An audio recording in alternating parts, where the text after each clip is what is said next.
Bienvenue sur Africa 24 dans cette nouvelle édition de l'Africa Tonight. Au sommaire de l'actualité, le chef de file de l'opposition malienne Soumaïla Cissé rejette les résultats de la présidentielle à travers une manifestation ce samedi. La coalition de l'opposition annonce avoir déposé un recours devant la Cour constitutionnelle. Au Cameroun, le candidat du parti Univers a dévoilé son projet de société en vue de l'élection présidentielle. S'il est élu au soir du 7 octobre, Cabral Libby entend mettre l'accent sur l'éducation et l'agriculture. Et la CEMAC est en quête de 130 milliards de francs CFA pour soutenir des projets de développement de l'agriculture et de l'élevage. Ce plan vise notamment la création d'un marché commun du bétail pour combler le déficit en viande de la région. Crédité de 32,83% face au président sortant Ibrahim Boubacar Keïta, déclaré vainqueur avec 67,17% des suffrages. Soumaïla Cissé rejette cette victoire dans une manifestation organisée ce samedi à Bamako, la capitale. Ses partisans dénoncent des fraudes électorales. Reportage de notre correspondant Mokhtar Bari. Les partisans de Soumaïla Cissé sont descendus dans la rue ce samedi 18 août à Bamako. Objectif, rejeter les résultats du ministère de l'administration territoriale, donnant leur champion perdant. Les marcheurs ont tout au long du parcours, de la place de la Liberté à la Bourse du Travail, dénoncé les bourrages d'urnes et l'achat de conscience. Nous refusons la magouille. Tout ce que nous avons dit à votre nom, tout ce que nous avons pointé du doigt, nous a donné raison. Regardez les résultats des bureaux de vote proclamés par le gouvernement. Comparez-les aux résultats de vos bureaux de vote. Vous verrez que ce ne sont pas les mêmes résultats. Le parti de Soumaïla Cissé entend résister pour que sa victoire lui soit restituée. Il compte user de toutes les voies légales prévues par la constitution malienne. Les résultats qui reflètent le vote réel des Maliens semblent être détournés. Et ça, c'est quelque chose, en tant que démocrate, que nous ne pouvons accepter. Dans les bureaux de vote, on dit qu'on ne doit pas dépasser 500 personnes. On est dans les bureaux de vote avec 800 personnes, 700, 500, quelque part. Voulez-vous qu'on accepte ces résultats-là? En attendant le verdict de la Cour constitutionnelle où des recours ont été déposés, des médiations seraient en cours pour convaincre Soumaïla Cissé à reconnaître le verdict. Médiation qu'il rejette d'ores et déjà. Dans la perspective de l'élection présidentielle du 7 octobre 2018 au Cameroun, Cabral Libby a présenté les axes de son projet de société. Pour convaincre ses électeurs, le candidat du parti Univers propose des réformes dans le secteur de l'éducation et l'agro-industrie. Il projette de mobiliser 500 milliards de francs CFA par an pour lancer une révolution industrielle. Reportage de notre correspondante Viviane Bauken. Le Cameroun qui protège et qui libère les énergies, tel est l'intitulé du projet de société de Cabral Libby, candidat à la présidentielle. S'il est élu au soir du 7 octobre 2018, il entend implémenter plusieurs réformes dans le secteur de l'éducation, avec notamment l'augmentation de la manche budgétaire à 100 milliards de francs CFA, ce qui lui permettra de recruter 40 000 agents de l'État chaque année pendant 5 ans. C'est possible en mettant un accent sur l'éducation. 22 000 recrutements par an pour le secteur de l'éducation, à raison de 11 000 pour le secondaire, 10 000 pour le primaire et 1 000 pour le supérieur. Parce que de ce côté-là, il y a un problème sérieux dans l'enseignement supérieur. Vous savez, il faut y aller aujourd'hui. Beaucoup sont dans leur village et dans leur maison avec des doctorats. L'agro-industrie est également un levier important pour Cabral Libby. Il projette de mobiliser 500 milliards de francs CFA par an pour lancer une révolution industrielle. On ne peut pas avoir 17 millions de terres arables pour à peine 5% d'exploiter, alors que des pays comme la Malaisie, l'Indonésie sont à 55%. Ce n'est pas possible. Même d'ailleurs le Maroc ou la Tunisie. On ne peut pas continuer comme ça. Pour le faire, on lance la révolution agricole. On y consacre 500 milliards par an. Et oui, évidemment, la question, c'est vous trouvez 500 milliards où? J'ai essayé d'expliquer dans un média comment on peut trouver les 500 milliards. Non, il faut simplement commencer par budgétiser certaines taxes. Au-delà de ces deux principaux axes, le candidat du parti Univers promet d'améliorer le climat des affaires avec l'élargissement de l'assiette fiscale vis-à-vis des entreprises étrangères. Député de l'opposition et chanteur ougandais Robert Kyangilayi a été arrêté le 14 août, surnommé Bobby Wine. Il a été inculpé et jugé ce jeudi pour avoir entravé le passage du cortège présidentiel. C'était au cours d'une campagne électorale durant laquelle le chauffeur du parlementaire a été abattu. Ses partisans dénoncent une justice à deux vitesses. Gladys Mwamba. Robert Kyagulanyi, plus connu sous le nom de Bobi Wine, est en prison.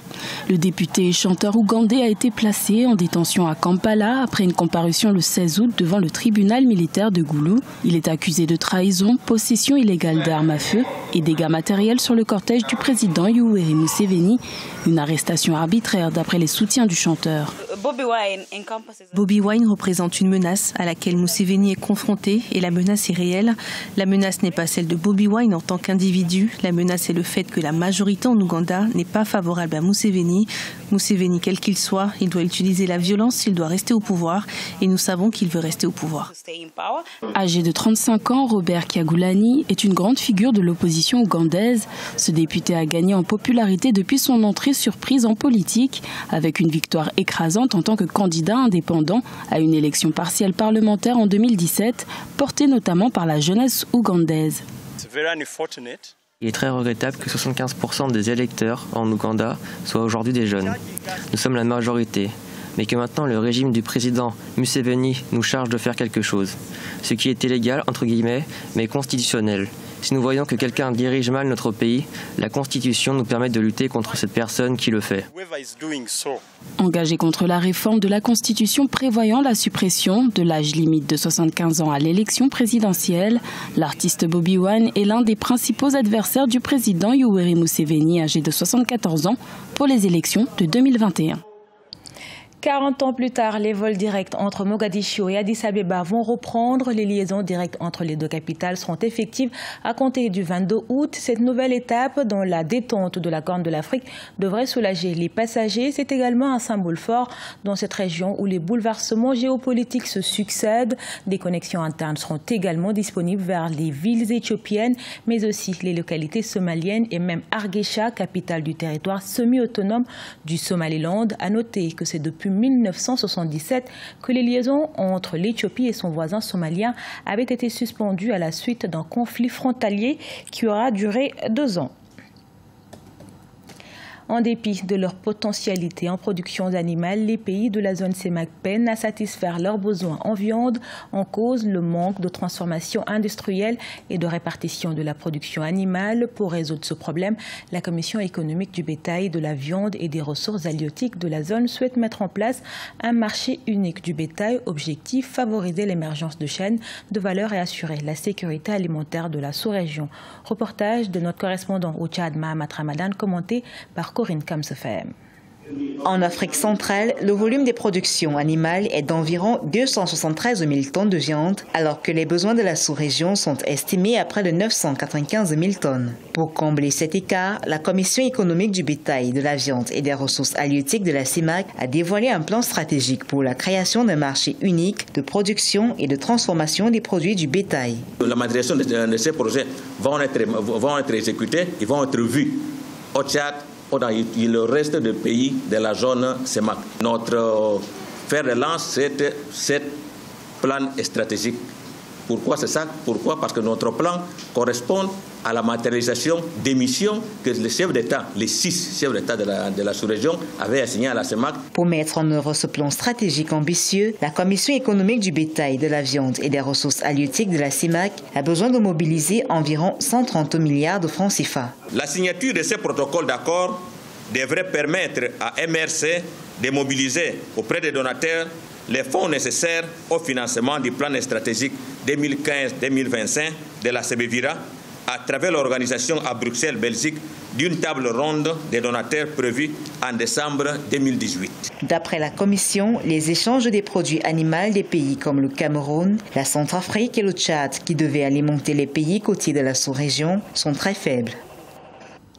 Également dans l'actualité, les autorités burkinabées souhaitent éradiquer le phénomène des enfants de la rue à travers l'axe 2 du Plan national de développement économique et social PNDOS qui est de réduire de 50% leur présence d'ici 2020. Pour y parvenir, une vaste opération de retrait est en cours dans les localités du pays. Reportage à Ouagadougou de notre correspondant Jean-Paul Ouedraogo. Au Burkina Faso, une opération de retrait des personnes en situation de rue est entrée dans sa phase active depuis le 10 août 2018.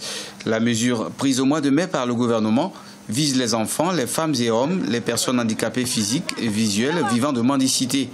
Une semaine après le lancement de la dite opération par les autorités, environ 600 personnes ont pu être placées dans des centres d'accueil. Personne au Burkina Faso ne doit être exclu de la communauté nationale. Et ça, c'est l'expression la plus achevée de cette volonté politique du gouvernement, de faire en sorte que tous les enfants de Burkina Faso soient pris en charge. L'opération est placée sous la supervision d'une équipe forte de plus d'une centaine de personnes. Elle a en charge de récupérer les enfants dans la rue, puis de les acheminer dans des centres d'accueil où ils seront pris en charge par les services sociaux. 4 centres au total ont été aménagés à travers la capitale. Chaque pensionnaire se verra constituer un dossier éducatif qui par la suite déterminera son mode de réinsertion. Ils sont issus de groupes différents. Dès le premier jour, il y avait un problème d'homogénéité. Mais par la suite, ils se sont compris. On a pu les mettre dans les mêmes dortoirs et tout s'est bien passé. Depuis notre arrivée ici, nous mangeons à notre faim. Nous souhaitons qu'il y ait plus de paix afin qu'on puisse nous donner du travail, peu importe le domaine d'apprentissage. L'opération pour sa première phase durera 10 jours. Toutefois, un plan de contrôle permanent est établi pour s'étendre jusqu'en 2020 et sur l'ensemble du territoire. Ce journal a été réalisé par l'ensemble de la rédaction. Merci pour votre fidélité. Retrouvez dans un instant une nouvelle édition de l'actualité sur Africa 24.